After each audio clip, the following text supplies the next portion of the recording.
Boa noite a todos, paz em nossos corações. Quando estudamos a vida do professor Rivail, nós vamos conhecendo primeiramente o nome dele. Como era o seu nome? Hippolyte Léon Denisard Rivail. Algumas pessoas dizem que ele seria Léon Hippolyte, mas não, a gente nota nos livros em que ele autografou. E lá está, Hippolyte Léon Denisard Rivail. Ele nasceu a 3 de outubro de 1804.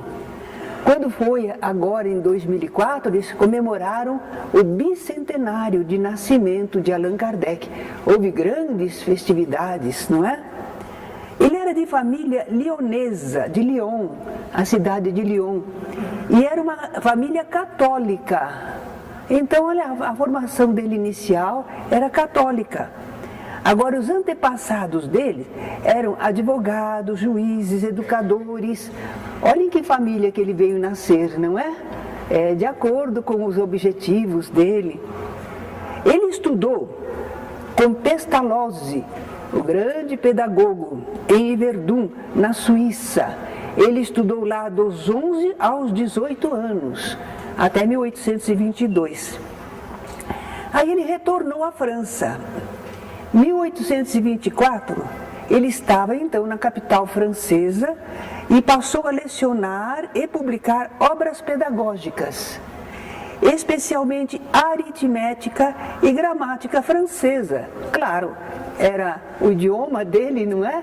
Então a gramática que ele estudava era a gramática francesa. Em 1825 ele fundou e passou a dirigir uma escola de primeiro grau. Ele se interessava pelos alunos carentes que precisavam de orientação, de aprender. Em 1831, ele ganhou um prêmio da Academia Real das Ciências de Arras. Ele ganhou um prêmio pelo trabalho dele. Em 1832, ele casou-se com a professora Amélie Gabrielle Boudet. E eles não tiveram filhos. Parece que a tarefa deles era tão grande, né, que não dava para ter filhos. Em 1834, aquela escola que ele abrira foi fechada. Um tio lhe causou prejuízos.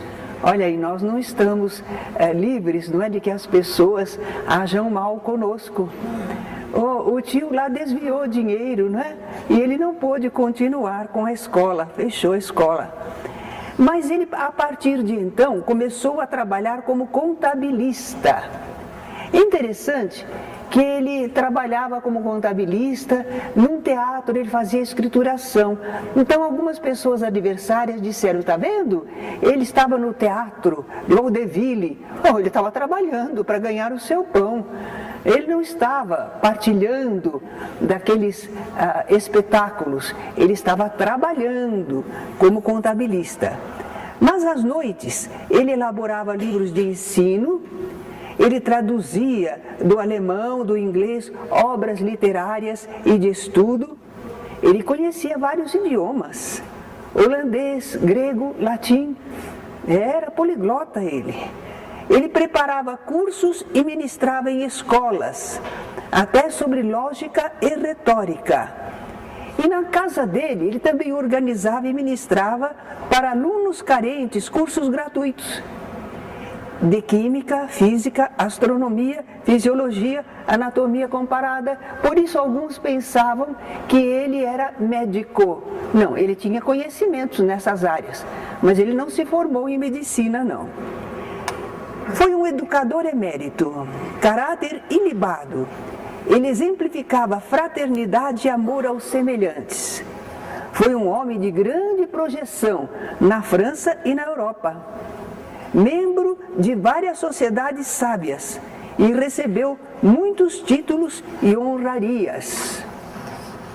Esse foi o professor Rivail, né? Agora, como é que ele se tornou espírita?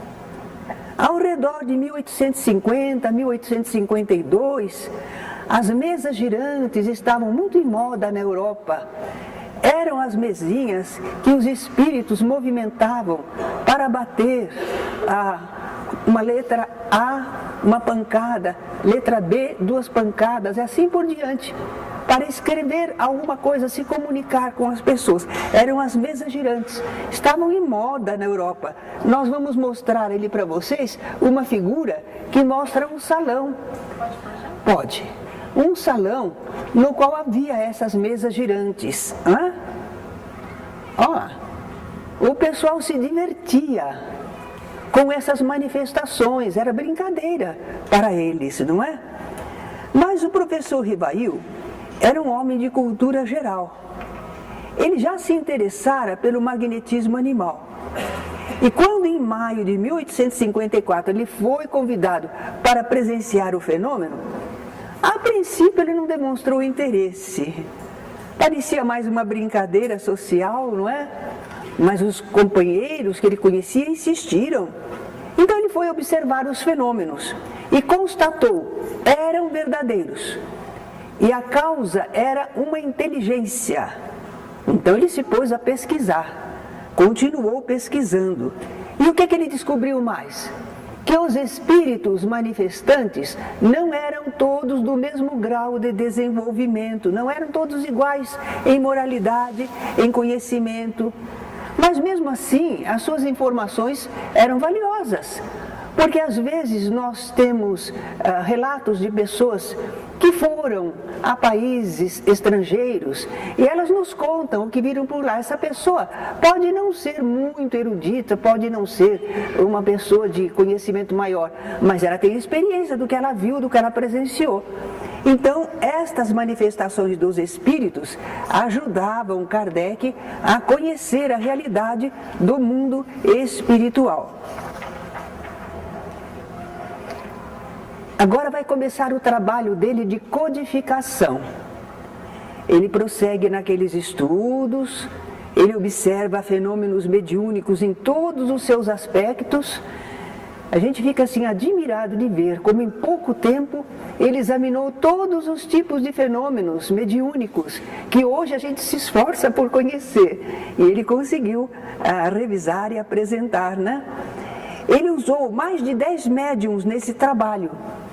Começou com as senhoritas Carolina e Júlia Baudin, depois a senhorita Jafé, mas ele usou muito mais médiums, não é? Isso é muito interessante, porque não pode ficar só em torno de um médium, porque aí é uma ideia parcial, não é uma ideia verdadeiro consenso universal. E Kardec, então, pesquisou com muitos espíritos através de muitos médiums para ter o consenso universal. Então, com o espírito crítico, raciocínio filosófico, ele se convenceu da imortalidade da alma, da natureza dos espíritos e suas relações com os homens, das leis morais da vida presente e futura, do porvir da humanidade, segundo os ensinos dados pelos espíritos superiores. Bom, só que aí ele chegou à conclusão que aqueles conhecimentos, aqueles ensinamentos eram uma doutrina, porque tinha um todo, tinha uma coerência. Doutrina é assim, não é? Não são ideias esparsas, ela forma um todo. Então, aquelas informações dos espíritos revelavam uma doutrina.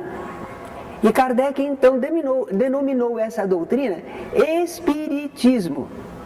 Por isso, quando às vezes as pessoas querem falar do espiritismo e dizem espiritismo de mesa, espiritismo de umbanda, eles não têm direito de fazer isso. Por quê? Quem criou a palavra espiritismo e disse o que era, o que significava, foi Allan Kardec. Não pode deturpar isso, não é? Então, ele coletou, coordenou, organizou os ensinos dos espíritos didaticamente e também os divulgou. Por isso é que ele foi denominado o codificador do espiritismo. Ele não criou a doutrina dos espíritos, mas ele a organizou, codificou. Muito bem.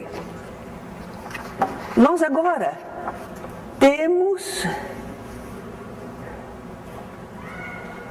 um desenho de Kardec, não tem não? Uma figura de Kardec, o codificador. Antes disso, não essa, esse, olha, Aí está, Allan Kardec, bonita foto, né? Então, Hippolyte Léon Denisard Rivaio, ou o codificador do Espiritismo, Allan Kardec. Por que ele tomou esse nome Allan Kardec? Muitos sabem. Isso, numa encarnação anterior, entre os druidas, era uma região da França, uma região bem antiga. Ele morou lá, foi um sacerdote dos celtas, então foi revelado a ele que naquela ocasião ele tinha o nome de Allan Kardec. E ele achou de publicar as obras dos espíritos com esse nome, porque era um nome neutro. Não era o nome dele de educador, de pedagogo. Era um nome neutro. Hoje, o nome Allan Kardec, todo mundo conhece. Mas quando ele lançou o Livro dos Espíritos, Allan Kardec, ninguém sabia quem era esse tal de Allan Kardec, não é? Com o tempo é que esse nome adquiriu expressão. Nós vamos ver...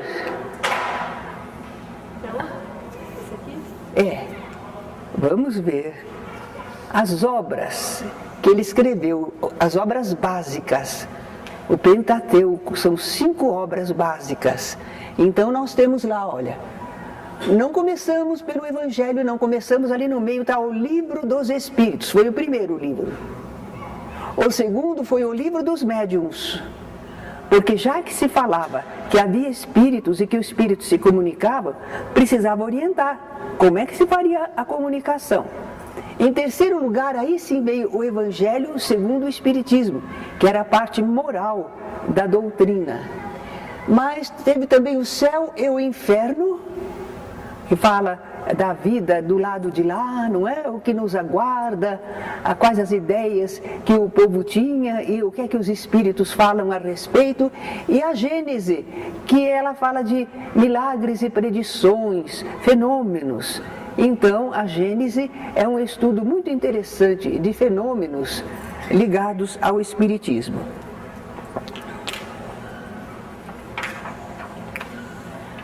Acredito que nós fizemos tudo, né?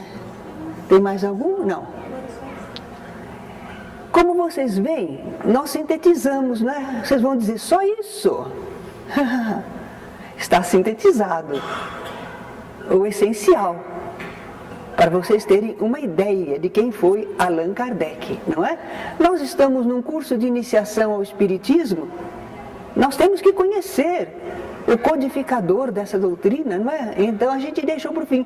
Há grupos que fazem assim, logo no começo eles estudam as manifestações de Allan Kardec, mas eu acho que é enjoado, porque o pessoal ainda não está por dentro das ideias. A gente começa com Deus, os Espíritos, a gente vai mostrando o que é a doutrina.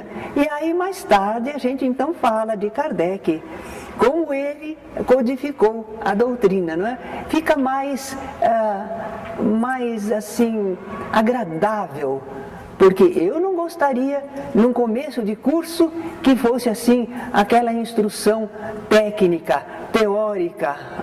Eu acho que é aborrecido. Mas quando a gente chega já no mês de setembro ou outubro, aí a gente já se conhece, aí a gente sente uma importância do trabalho de Kardec, não é?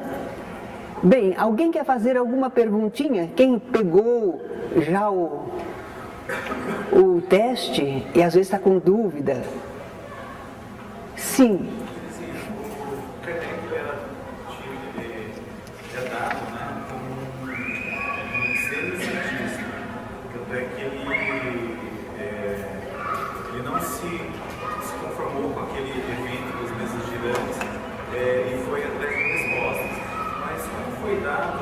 Cientificamente a análise da mesa girante, você consegue escrever mais ou menos? Ele faz uma explicação no livro meu, Espiritismo, a doutrina e o movimento, a gente aborda isso. Como é que foi, não é? Ele estava experimentando e ele dizia assim no começo, ele não acreditava, ele disse, se vocês me convencerem de que uma mesa tem músculos para se movimentar e cérebro para pensar, então eu vou entender, vou aceitar. Mas não tem. Então ele não queria aceitar a ideia, mas pesquisando o fenômeno, ele viu que era real. Contra fatos não há argumentos. Ele encontrou a realidade das manifestações. Ele usou para se convencer. As pesquisas, as experiências. Ele experimentou, ele diz que inclusive, ele às vezes fazia uma pergunta mental, ninguém estava sabendo. E a mesinha respondia. Inclusive, às vezes, as pessoas que estavam ali ao redor da mesinha não tinham um conhecimento maior de ciência, não tinham. Entretanto, as respostas eram lúcidas. Foi por isso que ele foi se convencendo, pela categoria dos espíritos que se manifestavam, certo? Sim. Não, Kardec não era médium nesse sentido assim de médium ostensivo. Certamente havia amparo espiritual em torno dele. Houve uma ocasião que ele estava trabalhando lá e houve umas batidas. Mais tarde ele perguntou a um espírito amigo, por que aquelas batidas? E eles disseram, é que tem um problema, você não percebeu, mas há um erro. Ele disse, mas eu já corrigi, eu já modifiquei. Ele disse, mas o erro continua. E aí ele teve a explicação, não é? Os espíritos amigos ajudando a ele para fazer a codificação corretamente, certo? Então ele tinha amparo espiritual. Ele conseguia falar com os espíritos através de médiums, mas ele propriamente não era um médium ostensivo, não era. Não, e a gente aprende mais com ele, que não é indispensável ser médium para entender da vida espiritual. Vamos pesquisar, vamos conhecer, não é? Nós podemos, todos nós, exercitarmos este conhecimento da vida espiritual, mesmo sem sermos médiums. Imagine se a gente dependesse só dos médiums, não é? Tudo bem? Então nós esperamos que vocês, quem ainda não pegou, pegue uma folha do teste, não é, sobre Allan Kardec e traga na próxima segunda-feira, que é dia 24. Porque aí eu vou levar para casa, todos os que entregarem, eu vou levar para casa, tem um gabarito e eu vou fazer análise pelo gabarito, para ver quais os que acertaram mais respostas, não é? E aí, entre esses que acertaram mais, nós vamos fazer um sorteio de livros. Tudo bem? Quando esta aula sobre Allan Kardec, o codificador, muitos anos, nós convidamos o Dr. Lauro Péricles Gonçalves para fazê-la.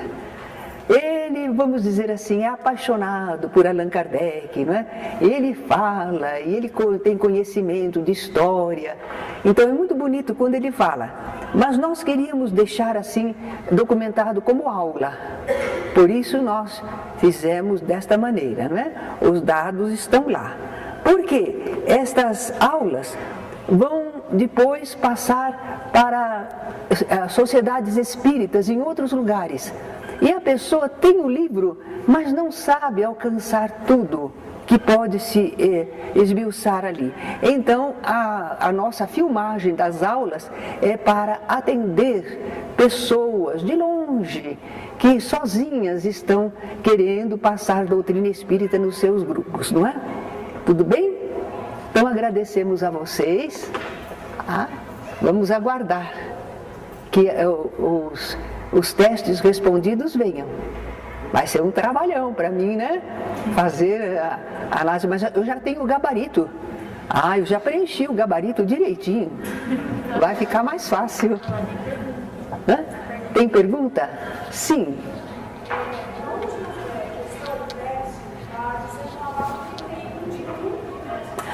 Muito bem lembrado. Nós cometemos um engano. É 31 de março de 1869. Não é 31 de janeiro de 1969, tá? Então vocês nos desculpem, foi um lapso. É 31 de março de 1869. Aí aconteceu algo importante na vida de Allan Kardec. Tudo bem? Hã? A desencarnação.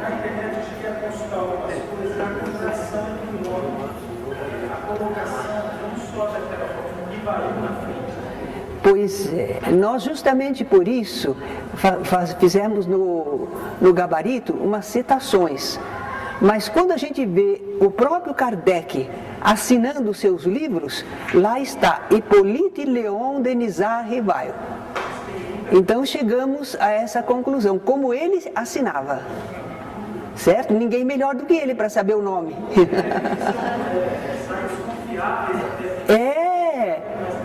O pessoal fez uma porção de coisas erradas em torno da biografia dele. Mas agora a gente está com o próprio Allan Kardec, não é? Na letra dele, quando ele assina o livro, ele está Hippolyte Léon Denisard Rivail. É interessante que o nome Léon, para os franceses, era muito conhecido e muito usado. Tem aquele autor espírita, Léon Denis. Então, o Léon é muito querido na França, tem relação com a história da França. E aparece no nome de Kardec, Hippolyte Léon Denisard Rivail. Denisard também era outro nome, muito utilizado pelos leoneses, porque era aquela adoração do carvalho, Denisard. Tinha o nome deles, né? Denisard. Então, há aí algumas conotações que são importantes. Por isso que a gente insiste em Hippolyte Léon Denisard Rivail. Certo? Muito bom. Então, nós vamos encerrar por hoje.